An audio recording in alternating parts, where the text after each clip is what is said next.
Hi, everyone. I'm Dr. Laura Jaggett, and welcome back. Thank you so much for listening to this episode of the How to Life podcast, which happens to be episode 70. I really, really loved the interview that you are about to hear. Although there are many practical things that must be learned and completed in adulthood, personal development and learning how to be your best self is an ongoing refinement that lays a foundation and sets the tone for how you approach everything in your world. We create habits in life. Everything we do and how we are is a habit. How we walk, our quirks, our posture, what we eat, vices, virtues. They become who we are because we practice these things over and over again. And one of the most destructive habits that virtually everyone carries to some degree is habitual negative self-talk. Most people don't even realize that they're doing it. It ranges from seemingly harmless statements like, "Ugh, I'm so bad at math," to really detrimental words of self-degradation. Perhaps this habit goes unnoticed because it's just words, or maybe you think you'll be motivated to change by putting yourself down, or it's what you've heard your whole life, so this must be who you are. I met a wonderful man named Peter Truman, who introduced me to another wonderful man who happened to be his mentor and partner, Cheyn Towers. Together, they're the co-creators of the Dialogue of Self-Liberation. This is a simple yet powerful system to free yourself from the damaging effects of negative habitual self-talk and leave it in the past. When you make the connection that the stories you tell yourself and the thoughts you think about yourself are at the core of your blockages in life, you can then begin to change your life in a positive and loving way. When you do this, life begins to feel lighter, decisions become easier, and you'll naturally become kinder towards yourself and therefore others. I am so excited about this topic, and I hope that after hearing this interview with Cheyn Towers, you'll have an aha moment that'll inspire you to think and speak differently to the person that matters most, you. Hi, Cheyn. Good morning to you. Thanks so much for being on the How to Life podcast. I'm very happy to have you here today. Thank you very much. It's a pleasure to see you. Thank you for inviting me, and I'm really looking forward to our conversation. I love these topics about perfecting yourself, bettering yourself, and your process and topic in particular is very important to me, close to my heart. Before we get started, will you please introduce yourself? Thank you. So my name is Cheyn Towers.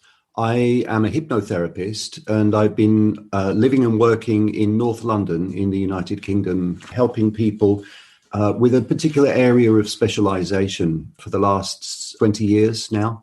And this particular focus is I help people to transform the quality of their self-talk. So I was a student of a gentleman whose name was Vernon C.F. Bell, who was a very, very experienced hypnotherapist, who was a founder member of the British Association of Therapeutic Hypnotists in 1951. And he was my friend first and foremost. We shared an interest in martial arts. He was also the founding father of the British karate movement in 1957. And he was also a very blunt man. One day he said, "I'm going to ask you a straight and simple question. Only a yes or no will do. Do you or do you not wish to study hypnotherapy with me? You don't have to answer now, but before you leave this afternoon, I want you to either give me a yes or a no." I respected him too much to give him a very poor excuse as to why I would say no. And then I studied with him as his personal student for the last 4 years of his life. And he took me through a process. He taught me a very specific methodology that he had developed throughout the course of his career as a hypnotherapist, which addresses very, very specifically how we communicate toward ourselves. What are the stories we tell ourselves about ourselves, and the unhelpful beliefs about ourselves that we may have picked up along the way because of very often circumstances outside of our control, events that may have happened to us largely due to other people's abuse or ignorance. I find that many people are not aware of what they say to themselves or what they think. What has been your experience in that? That's a great question. Well, I had no idea that I'd been telling myself some terribly unhelpful stories about myself. I spent unconsciously 20 years of my life being very spiteful to myself. I had had a number of experiences in my past that left a number of scars mentally and emotionally. And I ended up stuck in habits and patterns and beliefs of beating myself up and blaming myself for not being good enough.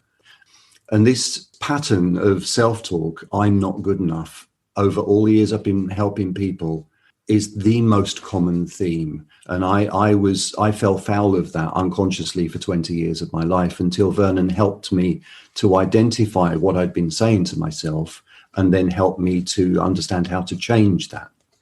I like that you said it is a habit, because indeed that is what it is. You know, we do it in sports, we do it with how we approach our job. It's our posture. How is it that so many people are unaware of their habit of self-talk? We've become conditioned just in the way we use language to speak about the past as if it were the present or the future. And we do this totally unconsciously. We describe our problems very often in the future tense. I always do this. Why don't I ever manage to succeed? Why does it always happen to me? Those imply a future tense in which, in our imagination, and you see our subconscious mind absorbs this information, we're programming ourselves through these stories we tell ourselves. And we program ourselves to expect and assume that we're just going to keep on meeting up with the same old experiences again in the future. I believe it's all conditioning. We pick up experiences, we're feeling creatures, we get hurt, we feel disappointment, we feel sadness, anger, frustration. We're not taught how to deal with it. We're not taught how to let go. If anything, we're taught how to hold on. Sadly, many cases, I've worked with a lot of people who've been through severe trauma.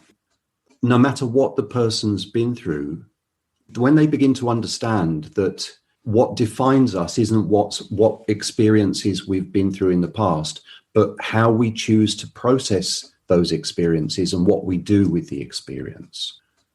So I'd like you to talk a little bit about perception versus reality. We create a reality with our perceptions. Will you explain that a little bit? Yeah, so we have the ability to perceive the very same stimulus in a variety of different ways.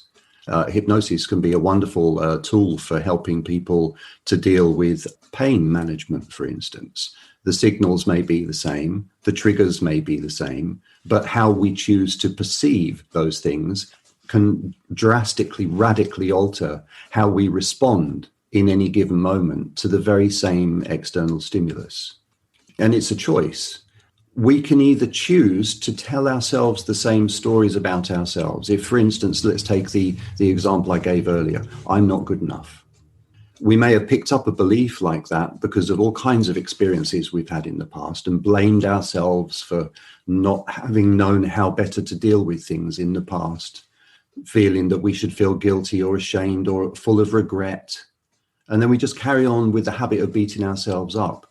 But when we get to the point, and this is really important, we have to get to a point where we recognize that we're absolutely sick of feeling that way, that we're fed up with it, we're bored to death with it. There's nothing else new to learn by repeating those same old patterns and telling ourselves the same old stories. But when we get to that point, that's really the key pivotal moment that allows for change to begin to influence our perceptions.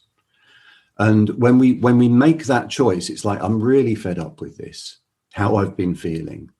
So I'm going to choose to reassess what I'm telling myself about myself. And when we begin to identify the stories that we've been telling ourselves that have been unhelpful or abusive or downright spiteful, and the beliefs we picked up along the way about ourselves, I refer to these things as identifying the things worth letting go of. when we identify those things, then that's half the battle won. Most people go through life talking about their problems incessantly to anyone who'll listen in the present tense and the future tense. And they just keep And recreating that same pattern, that same cycle. And then they wonder, why do these things keep happening to me? yes. Your process is called the dialogue of self-liberation. Talk more about that, please. So, yeah, the dialogue of self-liberation really is the name that I give to the methodology that Vernon passed on to me. And so the dialogue in question here is the dialogue we have with ourselves. So when we're stuck in those negative patterns and beliefs and habits, as I did for 20 years of my life, I was communicating toward myself in ways which were constricting, choking, claustrophobic, terribly limiting, and oppressive. So the opposite of that is to communicate toward ourselves in a way which allows us to free ourselves, to liberate ourselves. The understanding of the dialogue of self-liberation, the core principle, allows us to begin to communicate toward ourselves in an unconditionally open and non-limiting way. It's not about positive affirmation. It's nothing to do with positive affirmation. It's everything to do with, as Vernon, my teacher, said to me, the eradication of the negative thinking, negative definitions, unhelpful beliefs and habits. When we clear that stuff out the way, it provides us with a blank canvas in the now, which is really all we have, to be able to then create what we wish to create from here. When someone wants to change, when they realize that their self-talk has largely kept those feelings active, what is it like when someone makes that realization? What have you noticed in your experience about that? That's a great question. Actually, that gives me goosebumps thinking about that, because the number of times I've witnessed this in so many different ways with different people who've been through terrible things, sometimes spontaneous laughter, a great sense of relief and shock, actually. I experienced that shock when Vernon helped me to identify the unhelpful stories I'd been telling myself. He took a year and a quarter, the first year and a quarter of my studies, after asking me questions every time I went to see him and writing notes. He one day smashed me with a big long list of all of the self-limiting and negative things he'd heard me communicate in response to his questions. He just wrote everything down that was uttered in the present tense or the future tense. And then one day he smashed me with that list all in one go. And it really, really broke me. I was so deeply shocked to hear. Part of the process is to identify the things worth letting go of. So that one of the first aspects of this work is to develop the mindfulness of self-communication. What have we literally been saying to ourselves about ourselves? So compiling a list is an early stage in the development of the dialogue of self-liberation, identifying those things that don't make sense to continue to carry forward. That must be very empowering when you realize that it has been largely you that has been in your way. And you actually talk about this getting out of your own way. Yes. When that happens, was the tendency to berate yourself because that is what you had done in the past? Or did you now look at it and say, I understand where I play a role in this, and now I can take control of what I think, what I say, and see where it takes me? Yes. A really important aspect of developing the dialogue of self-liberation is the focus on self-forgiveness. So self-forgiveness and self-compassion are key factors in this work. Self-forgiveness, first of all, because how can we truly be compassionate toward ourselves if we haven't first granted ourselves permission to forgive ourselves for the mistakes we may have made in the past, or for not having known at that time how better to deal with situations? So we need to forgive ourselves. There's a very dear friend of mine who once said to me, forgiveness frees the soul of the forgiver. He said, it doesn't even matter sometimes whether the person or people you're forgiving even know they've been forgiven. But what matters is that we forgive, because forgiveness frees the soul of the forgiver. So if we're thinking about in relation to self-forgiveness, then by choosing to forgive ourselves, we free our own soul. Yes. And when you forgive yourself for something that you have done that may even have caused pain to others, I think then you can truly approach those other people with humbleness, with self-awareness, and ask forgiveness. When they see that you are a changed person and can sense that sincerity, then there's forgiveness all around. Yes. Can you talk more about your methodology? What is the process? Firstly, is the person has to recognize that they're fed up of feeling how they've been feeling and they want to feel different. They want something to be different. Then the early part of the process is going to be about identifying or developing, if you like, the first skill, which is the mindfulness of self-communication. Monitoring the dialogue you're communicating toward yourself from moment to moment. What are you actually saying to yourself about yourself now? And is what you're saying to yourself an example of something you're actually fed up with and you'd rather not continue to believe or feel or think like or experience or react in those ways any longer? If so, make sure you identify those things. Then we begin to utilize a very specific focus on the use of words, because we think in words, we communicate in words, and also imagery. So repetitive imagery that we may have gotten into the habit of replaying old hurtful memories over and over again, and then variations on those themes in our imagination. If only I'd have done this, if only I hadn't have said that. And of course, we torment ourselves by doing that, or we imagine a future in which we continue to feel rubbish about ourselves. Yes. Yeah. Yeah. So we need to identify those unhelpful habits and patterns and beliefs. When we identify those things, we have an opportunity to begin to let them go. And how we let them go is twofold. On one level, it's about learning how not to speak toward ourselves about the past as if it were the present or the future, because it isn't. Then we employ the creative power of the imagination. And this is where the more formal hypnosis methodology begins to work. And I don't actually like the term hypnotherapy or hypnosis because people have strange ideas about what that is. I tend to describe that work as guided creative visualization. So I help people to utilize and harness the creative power of their imagination to revisit old memories of experiences that may have set up negative beliefs about themselves, to help them to view those memories through a completely different lens. It's like choosing to shift the way we perceive those memories. As you're looking back at these memories, you're sort of looking at it from a detached viewpoint. You're not in your head, you're sort of detached, and that way it's just more objective.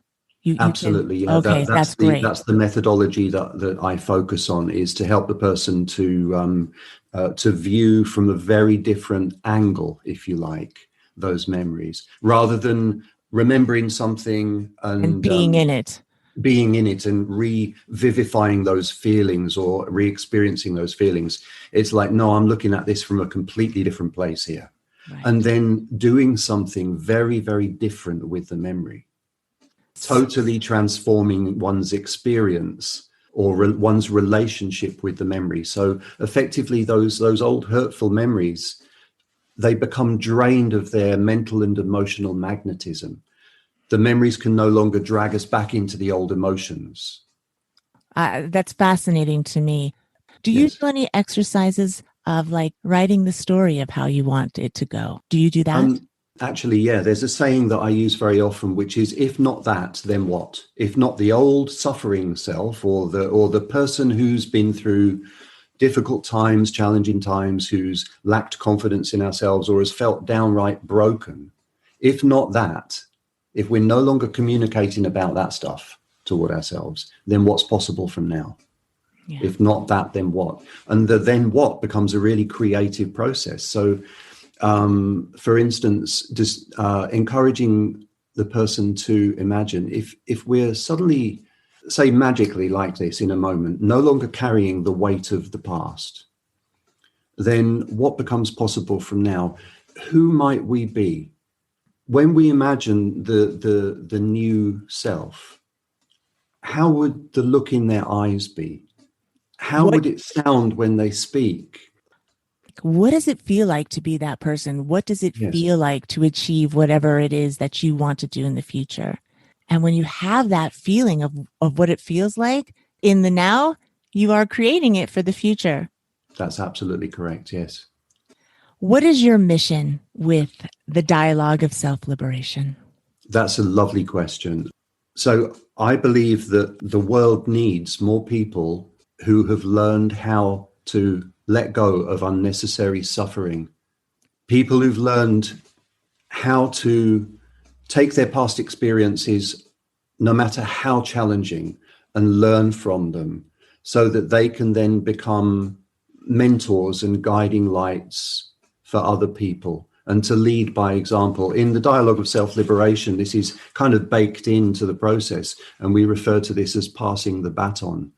So if we've understood something of the principle, and the principle has helped us to transform our relationship toward ourselves so that we learn how to befriend who we are rather than be an enemy toward ourselves, then we have a wonderful opportunity to lead by example to the people around us. Not by telling them how they should or shouldn't be, but by helping to describe to them that everything changes for the better when we acquire the skill of no longer limiting ourselves or getting in our own way through the way we speak to ourselves about ourselves. Being a light so that people look at you and say, how did you do that? What is it about you that has allowed you to view the world the way you do? That's how you change the world, by changing yourself and letting people find your light and come to you. Yeah. So if we've learned how to be forgiving toward ourselves, and if we've therefore begun to access self-compassion, to be compassionate toward ourselves, then this naturally will lead to our ability to be compassionate toward life in general. It's beautiful, a beautiful concept, a beautiful mission. And you have a website and you have all kinds of things that you offer. Will you tell us all about that, please? Yeah, thank you very much, Laura. We have a website, which is learntdsl.com. TDSL stands for The Dialogue of Self-Liberation. On the website, we have an audio program, which is in a group of 5 lessons in audio format that the person can access via an app on a phone. Plus, it has accompanying audio exercises as well, which are in the form of what we call guided contemplations and guided visualizations. Guided contemplations in TDSL are spoken voice exercises to encourage the person to speak outwardly with their own voice in a unconditionally self-supportive and non-limiting way. And they're very, very lovely exercises when the person begins to speak in a way which maybe they've not really heard themselves speaking in those ways before. They've been designed in a very specific way so that it's very, very difficult to say those words and know that you can't actually mean what you're saying. So they're very open, and it's nothing to do with positivity, nothing to do with positive affirmation. It's absolutely to do with communicating outwardly with one's own voice in such a way which is just non-limiting, has no negative context to it whatsoever. We also have a live program which is in the form of drip-fed content in the form of PDF material, written material, describing the methodology that we use, and also the audio exercises as well. and one live Zoom call with a small group of people once a week at the same time each week for 5 weeks. The course is for 5 weeks. And we've been working with people around the world, having wonderful experiences with people and great feedback as well. We also have the opportunity for people to engage personally with myself in a one-to-one basis. And those sessions are available via the website as well. And we also have social media. So we have @LearnTDSL, which is our Instagram address. You can find us on Facebook as well. The Dialogue of Self-Liberation. We have a YouTube channel, which is Get Out of Your Own Way. And you'll find that there's a number of interviews there with people who've been through the live program, describing their experiences of learning and developing the dialogue of self-liberation for themselves and what benefits they've gained from this. We also, every couple of weeks, we have a free community call that we pick a particular theme and we just enter into a discussion about the particular theme, just challenges we may have been facing in life and how we might help each other learn how to deal with things in real time in a co-supportive way. So it's just really an open conversation that we share with people about various subjects. Having a community is so important, so you don't feel like you're doing this alone. Yeah. It's a brilliant concept. It's a brilliant mission. Thank you so much, Cheyn, for coming on and sharing this information with everybody. I certainly am going to link everything in the show notes so that people can find you and start changing their lives. Thank you so much, Laura, for inviting me. It's an absolute pleasure to be able to speak with you about the subject, and it's really lovely to meet you. You as well, Cheyn. Thank you very much. This was one of my favorite interviews. This concept is so beautiful to me, and all it takes is awareness. You have the power to change your life and leave all that was you in the past. You are not your past, and it does not define your present or your future. The future is yours to create it as you want it to be. Would you like to get started with this? Please take a look at what Cheyn and Peter have to offer on their website, learntdsl.com. Coaching, courses, and community are there for you. You are not alone. You are so loved and supported. Also, please visit their YouTube channel, Get Out of Your Own Way, and follow them on Instagram @LearnTDSL or on Facebook, The Dialogue of Self-Liberation. I will list the direct links for all of this in the show notes, howtolife.com/070. I am really happy to be able to share information and knowledge to help you out as you journey through your life. If you're enjoying this content, please subscribe to the How to Life podcast so that you don't miss an episode.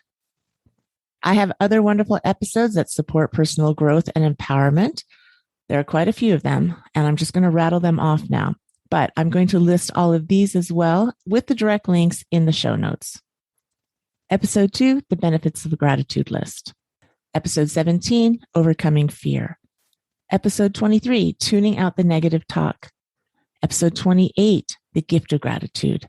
Episode 45, reclaiming your power through personal accountability. Episode 62, breaking the cycle of your past. And episode 61, the importance of emotional health. As I said, that's a lot, and I am going to link all those episodes in the show notes.